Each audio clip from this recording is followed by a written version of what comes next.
दोस्तों 4 दिन पहले सुप्रीम कोर्ट ने गैंगरेप एंड मर्डर के एक मैटर में दिल्ली हाई कोर्ट के एक फैसले को पलटते हुए, जिसमें कि दिल्ली हाई कोर्ट ने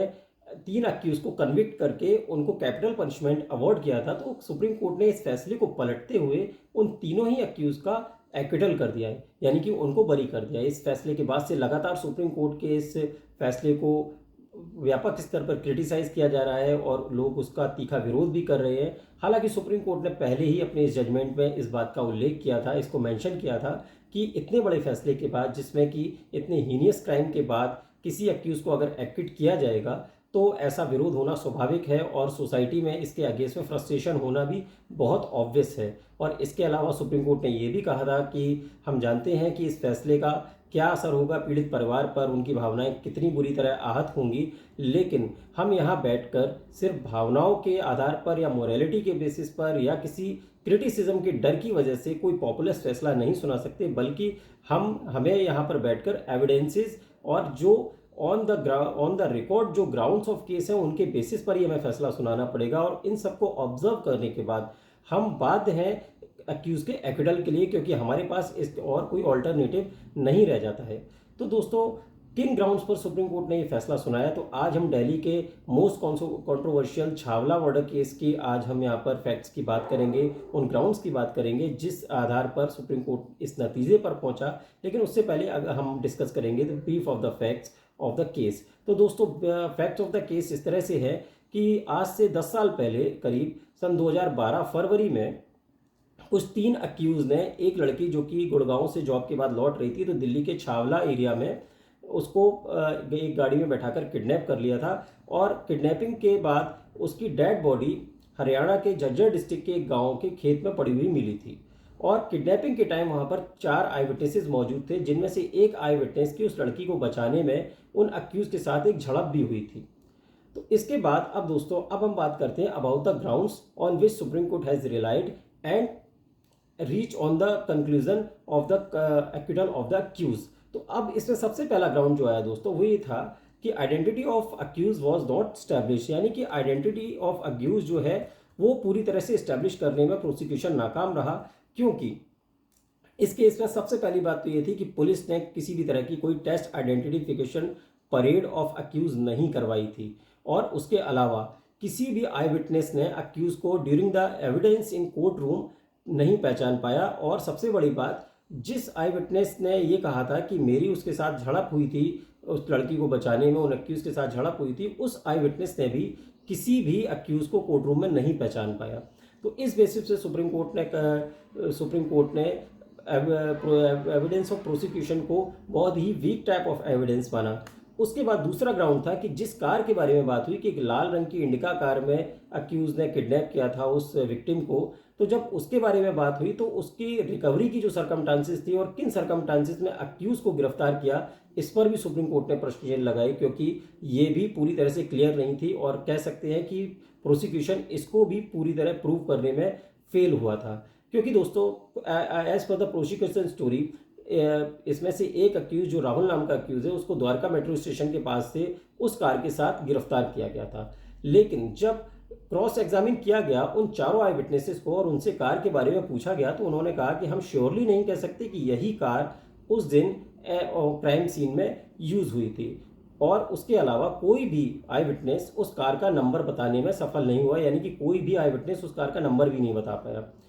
कार का नंबर ना बता पाना और कार को ना पहचान पाना तो थोड़ा सा नेचुरल लगता है कि ऐसी सिचुएशन में हो सकता है कि ध्यान ना गया हो इस तरफ, क्योंकि लोग हड़बड़ाए हुए थे। लेकिन अब बात करते हैं अगर हम गिरफ्तारी की, तो जैसा कि दिल्ली पुलिस ने अपनी चार्जशीट में बताया कि सबसे पहले राहुल नाम के एक अक्यूज को द्वारका मेट्रो स्टेशन के पास से गिरफ्तार किया गया। उसके बाद उसने इन्वेस्टिगेशन ऑफिसर को पुलिस स्टेशन में अपना एक डिस्क्लोजर स्टेटमेंट दिया और उस स्टेटमेंट में उसने कन्फेस किया अबाउट द क्राइम और अदर 2 अक्यूज के नाम बताए गए। और उसी के नाम बताने पर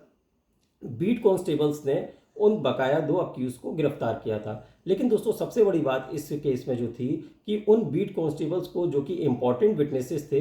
प्रोसिक्यूशन ने कोर्ट में एग्जामिन ही नहीं किया, यानी कि उनकी गवाही ही नहीं करवाई गई जिन्होंने उन 2 अक्यूज को गिरफ्तार किया था। इसके बाद दोस्तों, जब इन तीनों ही अक्यूज का अंडर सेक्शन 313 ऑफ सीआरपीसी में स्टेटमेंट रिकॉर्ड किया गया कोर्ट में, तो तीनों ही अक्यूज ने बताया कि पहले 2 अक्यूज को पुलिस ने घर से गिरफ्तार किया और उसके बाद जब राहुल नाम का अक्यूज उनके बारे में जानकारी करने के लिए थाने पहुंचा तो वहां पर पुलिस ने उसको भी बैठा लिया और उस कार को केवल शक के आधार पर, लाल रंग की कार होने के आधार पर, उसको उस कार को भी वहीं पर जब्त कर लिया गया। इसके बाद जो नेक्स्ट इंपॉर्टेंट फैक्टर इस केस में आया, about the recovery of articles, जो आर्टिकल्स डेड बॉडी के पास से रिकवर हुए उसके बारे में जब बात की गई तो सुप्रीम कोर्ट ने इसको भी कहा कि prosecution has failed to prove it beyond the reasonable doubt, क्योंकि बताया गया कि जब जहां पर जिस साइट पर विक्टिम की डेड बॉडी फाउंड हुई थी तो वहां पर एक broken piece of bumper of that car जो कि क्राइम में यूज हुई थी, उसका बम्पर का कुछ ब्रोकन पार्ट वहां मिला था और उसके अलावा एक पर्स मिला था जो अक्यूज से बिलोंग करता था और वहां पर कुछ हेयर स्ट्रेन्स भी मिले थे।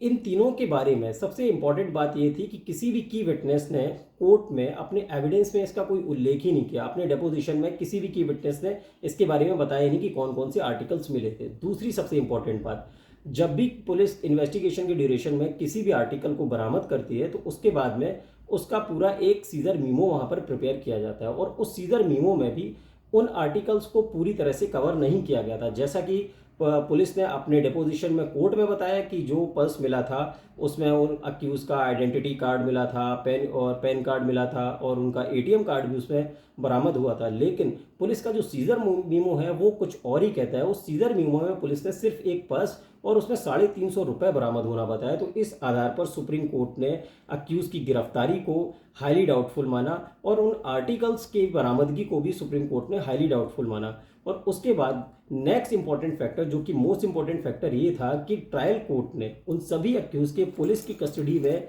पुलिस की प्रेजेंस में दिए गए बयान को एडमिट कर लिया एज ए एविडेंस और उसको रीड भी किया एज ए एविडेंस, यानी कि उसको अलाउ किया। जबकि अकॉर्डिंग टू सेक्शन 25 कोई भी स्टेटमेंट जब पुलिस की मौजूदगी में दिया जाता है और अगर वो कन्फेशनल नेचर का स्टेटमेंट है तो उसको एक्स्ट्रा जुडिशियल कन्फेशन नहीं कंसीडर किया जा सकता और ये as a admissible piece of evidence court में एडमिट नहीं हो सकता, यानी कि उसको मान्यता नहीं दी जा सकती ऐसे किसी भी कन्फेशनल स्टेटमेंट को जो पुलिस की मौजूदगी में और पुलिस की कस्टडी में दिया गया हो। और अगर उस स्टेटमेंट के फर्दरेंस में किसी तरह की कोई रिकवरी अगर होती है तो केवल उतना पार्ट ऑफ स्टेटमेंट जो उस रिकवरी को दर्शाता है, सिर्फ that part of statement can be admissible but not the entire confessional statement. लेकिन कोर्ट ने ऐसा नहीं किया। कोर्ट ने एंटायर पीस ऑफ एविडेंस को entire piece of confessional statement को कोर्ट ने अलाउ किया और उसको जजमेंट में रीड किया और उस पर सुप्रीम कोर्ट ने कहा कि the trial court has committed the gross error in that case, यानी कि बड़ी गलती की है ट्रायल कोर्ट ने और सुप्रीम हाई कोर्ट ने भी इसको नज़रअंदाज किया। उसके बाद एक और जो सबसे इंपॉर्टेंट फैक्टर है इस केस में या किसी भी मर्डर के केस में होता है पोस्टमार्टम रिपोर्ट। पोस्टमार्टम रिपोर्ट जब देखी गई इस केस की तो वो अपने आप में बहुत ही कंट्रोवर्शियल थी, क्योंकि पोस्टमार्टम रिपोर्ट में डेथ के एक्चुअल टाइम का खुलासा ही नहीं हुआ है। क्योंकि पोस्टमार्टम रिपोर्ट में बताया गया कि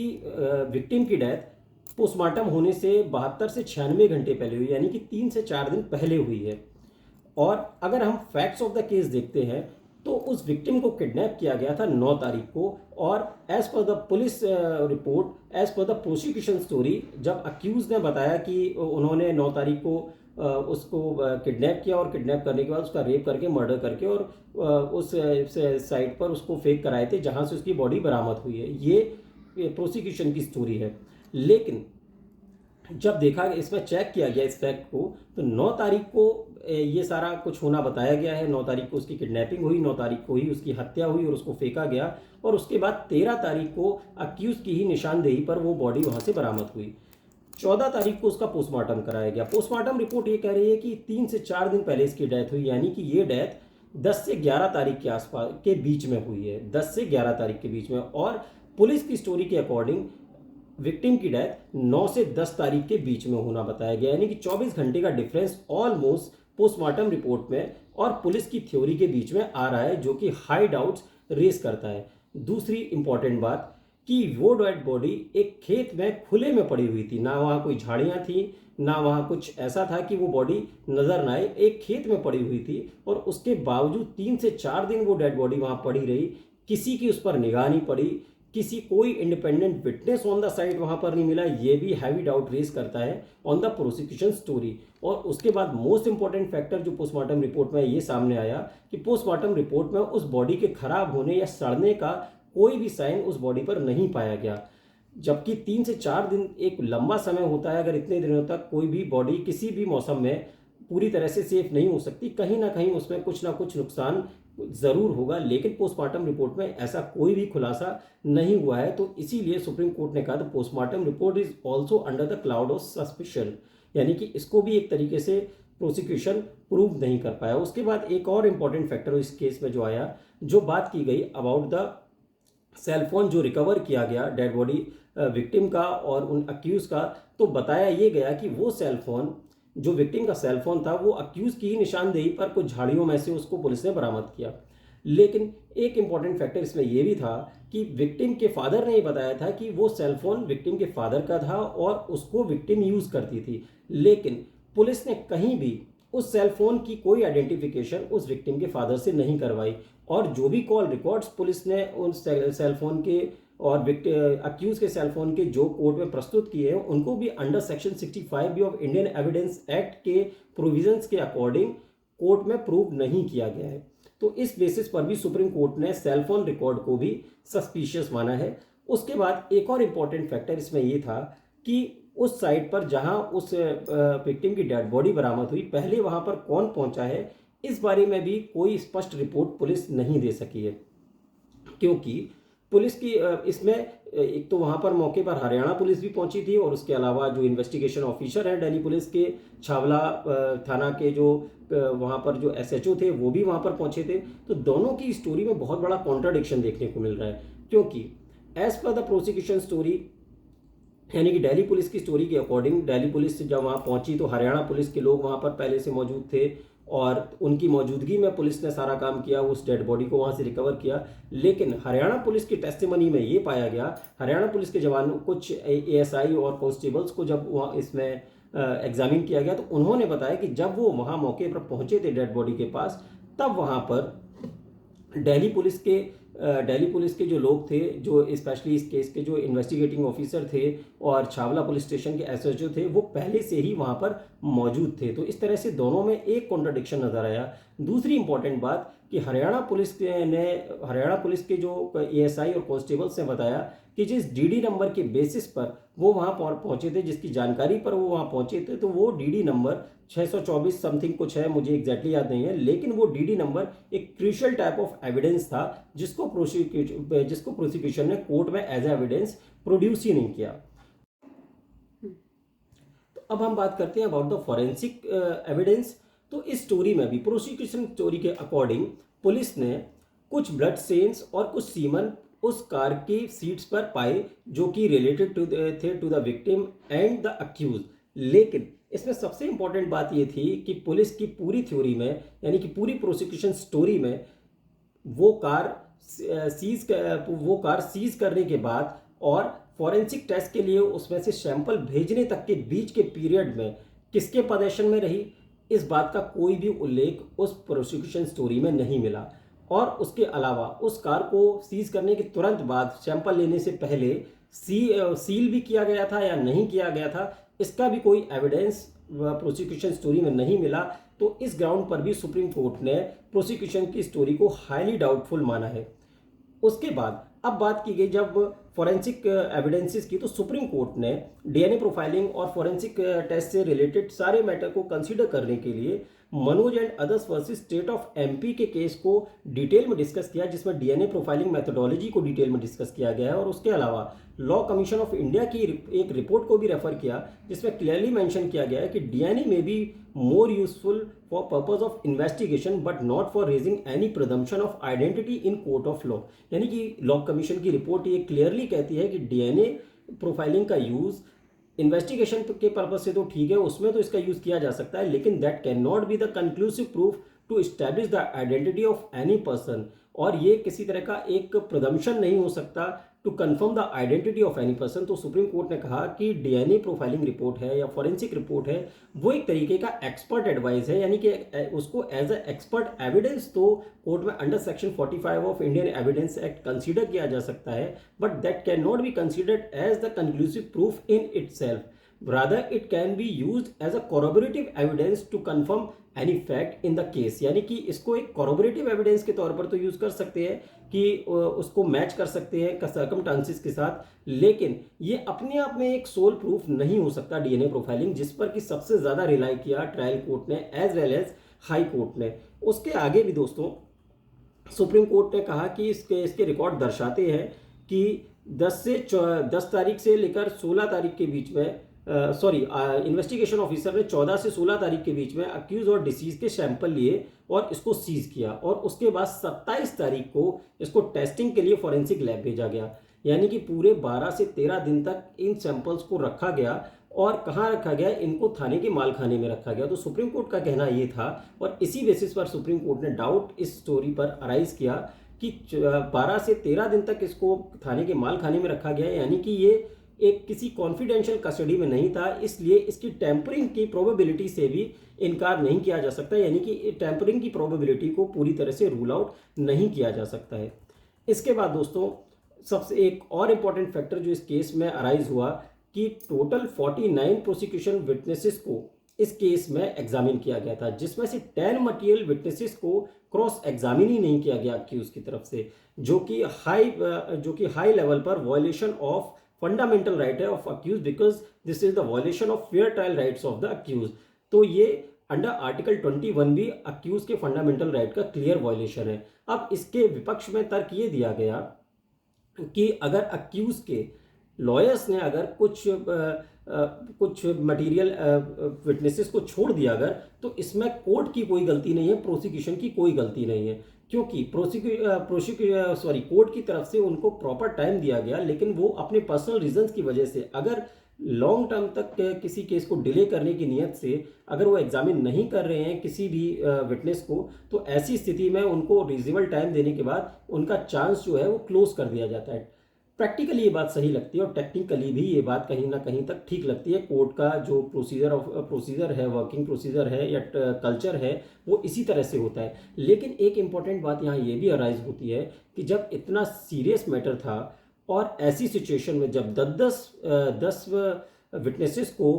कोई भी लॉयर अगर एग्जामिन नहीं कर रहा है, तो इसका मतलब ये है कि he was not having a proper lawyer at that time, so that was the responsibility of court to appoint any amicus curiae or provide any legal aid from the DLSA और SLSA। तो ये भी court ने वहाँ पर exercise नहीं किया। तो इस सिचुएशन में भी सुप्रीम कोर्ट ने बहुत ही तल्ख टिप्पणी की ट्रायल कोर्ट के ऊपर, और ट्रायल कोर्ट के लिए सुप्रीम कोर्ट ने कहा कि trial court has work like as a passive umpire in that case, it has not performed its responsibility which has been defined under section 165 of Indian Evidence Act। यानी कि supreme court ने कहा कि trial court ने इसमें एक empire की तरह सिर्फ काम किया है कि 2 प्लेयर खेल रहे हैं और सिर्फ उसमें केवल उनको देखना है कि वो प्रॉपरली खेल रहे हैं या नहीं खेल रहे हैं, बाकी उसमें एज अ जज उन्होंने अपने जुडिशियल माइंड को अप्लाई नहीं किया, जो कि एक बहुत ही तल्ख टिप्पणी है किसी भी जुडिशियल ऑफिसर के लिए या किसी भी कोर्ट ऑफ लॉ के लिए। इसके अलावा सुप्रीम कोर्ट ने यह भी कहा कि प्रोसिक्यूशन ने स्पेसिफिकली पुलिस ने इन्वेस्टिगेशन में अपना काम ठीक से नहीं किया। इन सब के अलावा दोस्तों सुप्रीम कोर्ट ने इस केस में